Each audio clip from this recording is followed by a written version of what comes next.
What's going on, team? This is Tim, the person that you see in the video here. On this video, I'm going to go over about 15 shorts that I made over the past few weeks. Point out some details, maybe some things that you missed, and if you did see these shorts and you only saw a small keyhole view of what was going on, so this is the broader picture here so you can get a better idea of scale. But there's about 15 shorts here, so we're going to start the first one here in a few seconds, and I'm just going to talk about each one and point some things out. Let me show you what this looks like when I'm actually going around the tree. When I made this clip, I look up. I was just kind of doing my job, and I'm just floating kind of just amazed on floating around the tree. What the situation, the scenery. I just thought it was awesome, so I was like, you know what, I'm going to share this. We got a rope in this top because it had a slight backlean on it. It was too tall for me just to push over. There it goes. And there was a house right behind me. You, Jake Rogers. So I did not want to take any chances. It's always easy just to put a rope in it and pull it over. All that insurance of not having a mistake. It's funny. Not ideal to almost plant a tree. Ideally you want it to land flat so it doesn't damage the yard. I know one of the comments I was getting on this, or a lot of the comments I was getting, is why are you rigging it towards the house? Well, the tree had a hard lean towards the house. So for me, position-wise, it was better for me to be on basically the top side of the tree. I can balance really easily, instead of being underneath the tree and trying to push the opposite way. So that's why I was rigging it towards the house. I knew the rigging was good, so I wasn't worried about it actually anything breaking, like the line snapping or a pulley breaking. Like, this is all high-level, high-quality gear. It's not going to break. And that's why we're moving the tree. The classic "don't damage the trailer" video. A lot of people were like, that poor trailer. But honestly, the trailer was just fine. I wouldn't drop logs strictly on the metal, but on other pieces of wood, it didn't do any damage at all to the trailer. There's the 500. Just save the other guys from having to lift all this weight.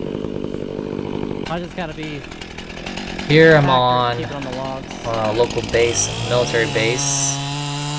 They had some trees in a camping area that they wanted to come down. These were some cottonwoods. There it is. So I came out and just cut these down, a solo job. They cleaned everything up. Here, I noticed I'm falling this on the wood, because if that wood wasn't there, falling a tree on the asphalt can definitely pop, yeah, it looks like I meant to do put a hole in the asphalt. So if I would have missed, that would have been embarrassing. Here's chunking wood out at 100 feet. Another piece. Heavy wood. This isn't at 100 here. This is more like 80, 70. Maybe it was 60. Yeah, it's probably less than 60 there. I chunked that whole thing out down until about a 40-foot stem and then fell it. Oh, there's my tree. Showing some very accurate falling skills here, or felling skills. I'll get corrected on that every time. It's not falling, it's felling. But I had a very small gap to hit here, like a 10-foot hole between those two trees down there. And we just nailed it. It was perfect. Perfect. It's such a good feeling to put a tree exactly where you want it. Like, within inches of where you wanted it. That's how you do it right there. That was a fun job. We got to fall 2 huge trees on that one because we had enough space to do it. Oh, really peely. Really peely. What did I title this one? First time working with this wood. Yeah. I didn't know what kind of tree this was. I knew it was a hardwood. And I knew it was going to be like really peely, which is what you want, because you can do a lot with good hinge wood. Now it's time to start fucking this thing up. That was a pretty crazy fall in itself, because there was stuff around the entire perimeter that I had to put that tree in. So it had to fit perfectly. And when you know it'll fit, you know it'll fit. And then you just gotta send it.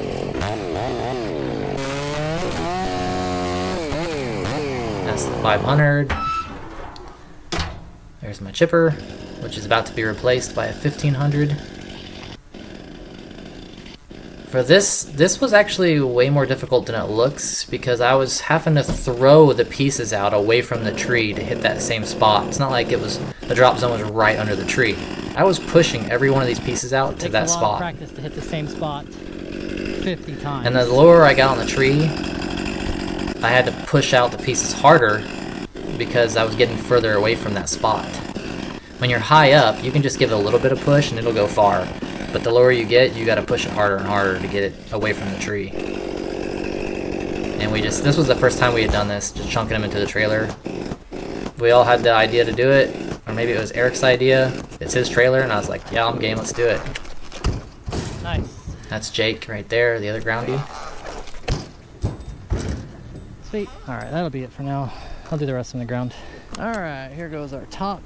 This was the Aim top for the arrow. from the tree on the base.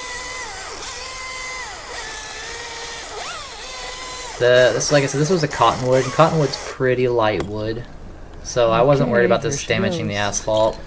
Plus, 9 times out of 10, I'm gonna land a top flat. I'm gonna slice this top real quick Maybe too. 7 times out of 10. I did that extra little slice there so it wouldn't stall as it goes over.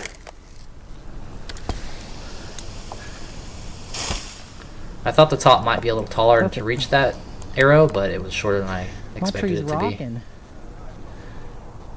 You can see the flip line going back and forth. That's how much the tree rocks. You can't tell in the video, but that thing There's just a baby possum up here moves. in a nest. That sucks. Look at that baby possum right there. I thought it was a baby possum. It turned out to be a full-grown possum. So I was pretty comfortable with it being a baby, but when I saw it was full-grown, I'm like, ooh. Oh, he's climbing. Possum's on But the he move. was not He's trying to coming have down. any He's part on of the me. limb now. He was out. Hey, little guy. There's his head sticking Maybe out. he's not such a baby after all. He ended up going out on the limb. Goes past me. Do you think he can hold on if we rig the limb down?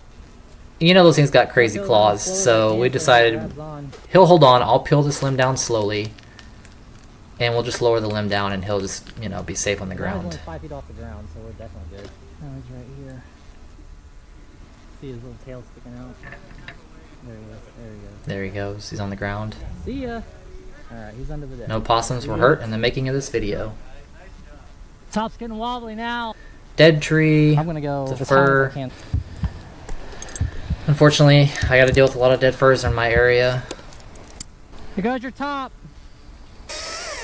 Had a little try and drop zone between the 2 trees to put it down. Nailed it. It's not on the house. That means perfect. I didn't think it was perfect because, you know, I did run it down the side of a tree, but There's one. it didn't damage anything, like the tree limbs or anything. So, you know, it's perfect if it's not on the house. Nope. Alright, go ahead. That shot, I didn't think it was going to work, but I ended up Alright, we are hooked up. maneuvering the rope to get it where I wanted it to be. And we pulled the tree over with it. Stone dead. Excellent. Actually saw a good hingewood at the bottom though. Heck, we didn't even break the log. This is a dead tree. You didn't even crack the log. Typically the tree will land on its You can head see or how its high the tree is. butt, There, like I top still first need to or take it out, bottom but this first, is and then how it'll we're break in bringing it half, down. but that one landed perfectly flat and it's held together. Here we are rigging out some logs off another tree. This was the first time we put these logs in a trailer like this. So, you know, we're still getting better and learning new ways, being creative.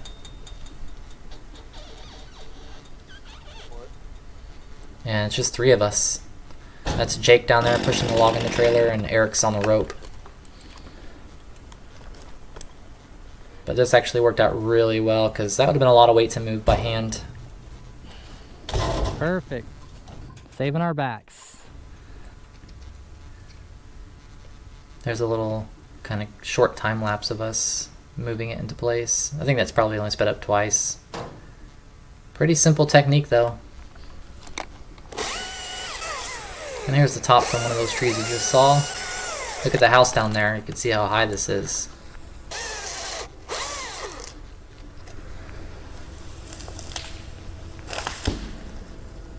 That was cool. Got the drone shot. Right now the drone is out of commission. Eric ended up driving it into a tree, so we're waiting for that to get fixed. Driving it? Piloting it. Flying it. Here I am rigging the top. This, if you could pause there, you can see how hard that tree leans towards the house.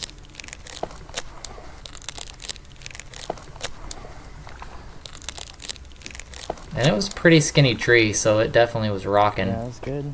The tree's not really rocking too crazy. I mean, it's obviously moving, but it's been doing that the whole time. Of course, I just said it's not rocking too crazy, but it was moving.